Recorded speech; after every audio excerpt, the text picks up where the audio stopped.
Hi, soulmates. Welcome to another class. So in today's class, we are making this very simple shirt dress, but it's A shape. So it's very simple and it's not a custom. So if this is something you wish to learn, kindly like, share, and subscribe to this channel. So let's get on with it. So the first thing I want to do, I'm going to fold my fabric into two. However, I'm going to add extra allowance. I will fold it, my hip divided by 4, but I'm going to add extra 10 or 12-inch allowance because it is an A shape shirt dress, so it will be very free. The only place that will be firm is our bust area. So that's what I'm doing now. So I'll just arrange it very well, fold it by my hips divided by 4 plus extra 10 or 12 inches. So that's what I'm doing now. So after doing that, the next thing I want to do on that midpoint, I'm cutting the front first. I'm going to measure out 2 inches. That will be where my button hole, my buttons will be. So you just measure 2 inches. So I'll just mark it down. So you mark it straight down. So after doing that, you're going to measure 1 inch, which will start at, which will act as at our starting line. So you're just going to measure it. So any measurement you are doing, you are starting from that 1 inch. So now, after doing that, the next thing you want to do now is to impute your shoulder divided by 2. Shoulder divided by 2 is 8 inches.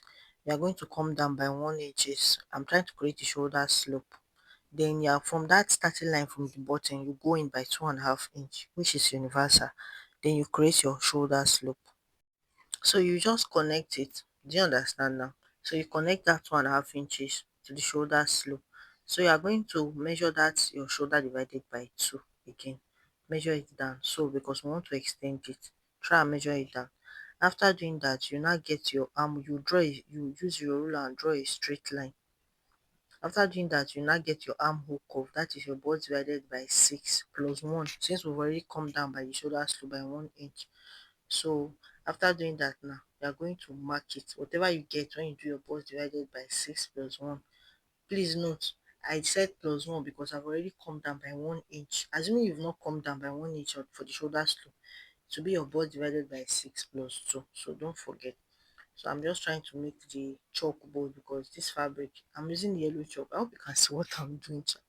I'm using the yellow chalk on it. So now after doing it on your bust point, under your where you got your shoulder slope, you are going to mark your bust divided by 4 plus 2. Do you understand? So now you need allowance because the bust will have to be a bit free. So I'm going to add 1.5 inch. By the time I sew it by half an inch, and it will be left with 1 inch. So we are not measuring any other part, we are not measuring the waist or the hip. It is the bust measurement we are using and we've got it. Do you understand?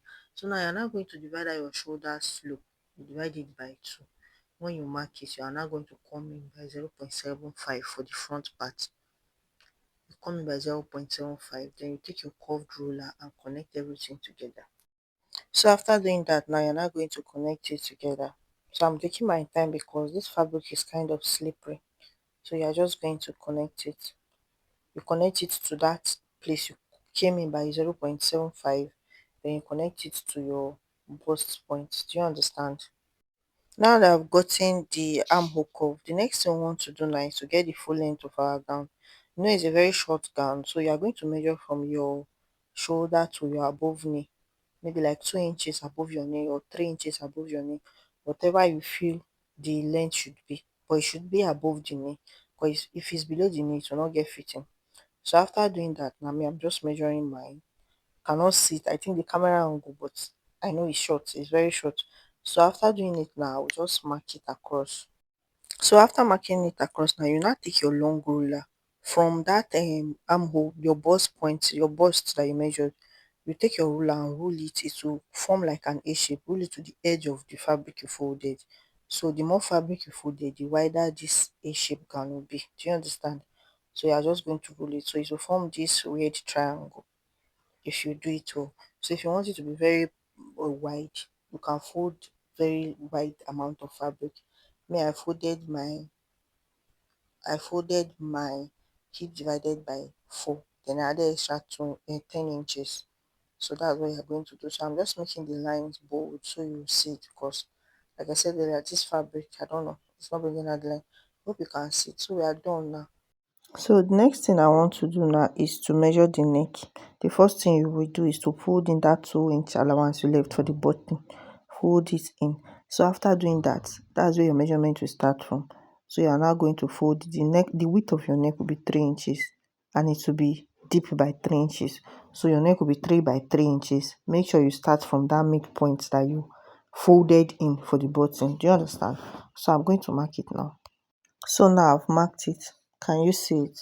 So when we are done now, the next thing for us is to cut it out. So you are just going to cut everything. But when you are cutting it, make sure that on the shoulder line, add half an inch because that's what you are going to use to sew it in. So after doing that, now you're just going to cut it out.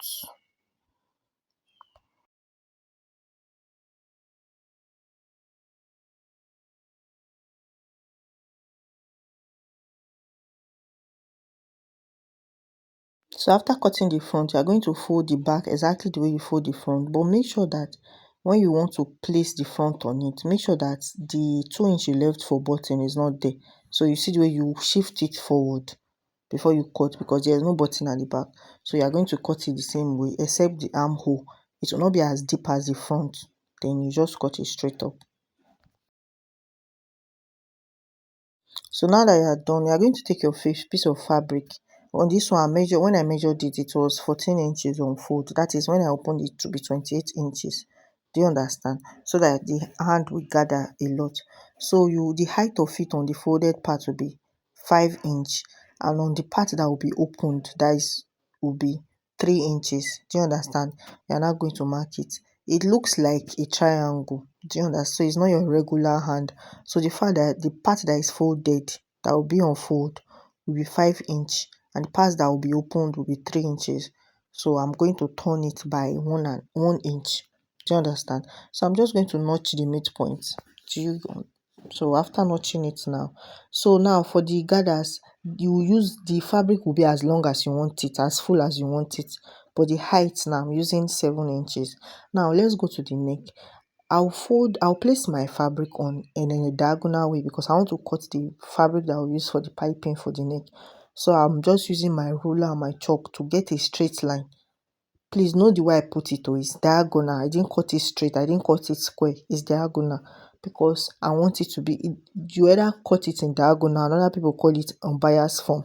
So this is what it means. So I'm just trying to get a line now. So after getting the line, I'll just use my scissors and the help of the ruler to just trace out that line. I will cut it out straight. So after doing the cutting of that now, I'm using the smaller part, so I'm working with the smaller part. So I'll just place the ruler aside and the main fabric. So I'm going to cut out 1.5 inch. That will be the width of the fabric I'm using for the piping. So I'm just cutting 1.5 inch.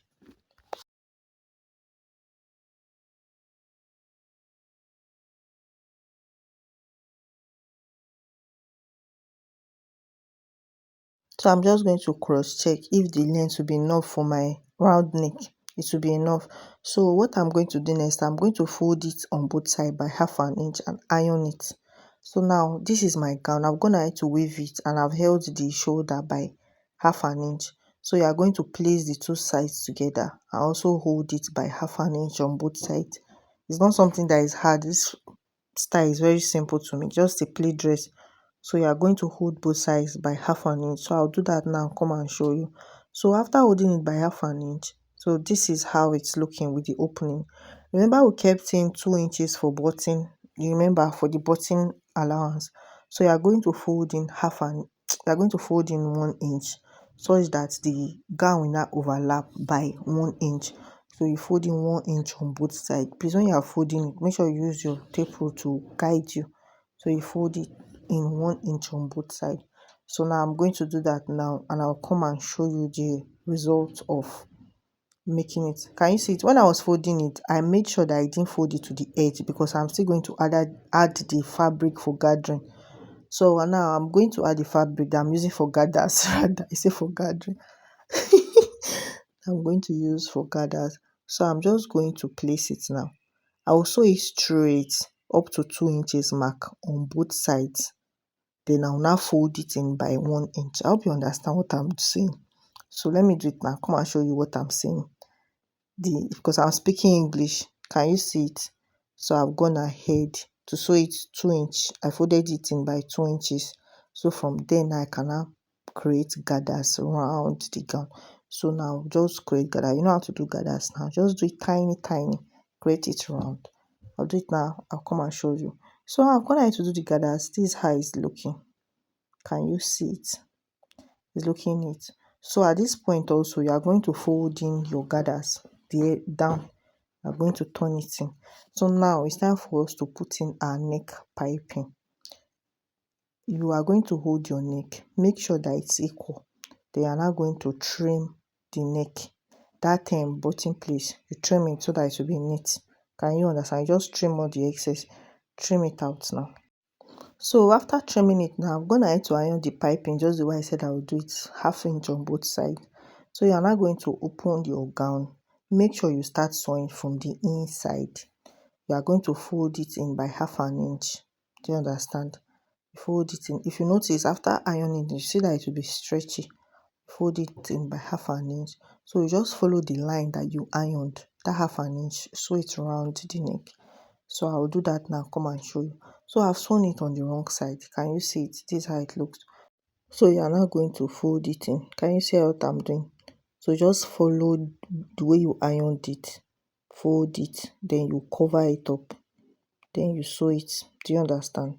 So you're just going to top station it. If you do it well, it will be neat both inside and out. So let me do it now. We attach our hands and we are good to go with this very easy gown. So our beautiful gown is taking shape now. So this is the hand. Like I said, I folded it. It looks like triangle. And I've also gone ahead to close the side. So you are just going to take it right side, facing the right side, the place you notch. And just form little gathers around the hand. And you are done. So if you watch this video to this point, please kindly like, share and subscribe to the channel. Now let me show you the result. Since this gown is free on the mannequin, is looking big, but it is very beautiful. But let me show you anyway. So this is how it looks. Can you see it? So it's simple. You can wear it for outing. In fact, you can wear it when you are sewing. It's a very free gown. And you know that I just noticed that a pregnant woman can sew it. So thank you too. This is the end of our tutorial. Take care of yourself. Bye.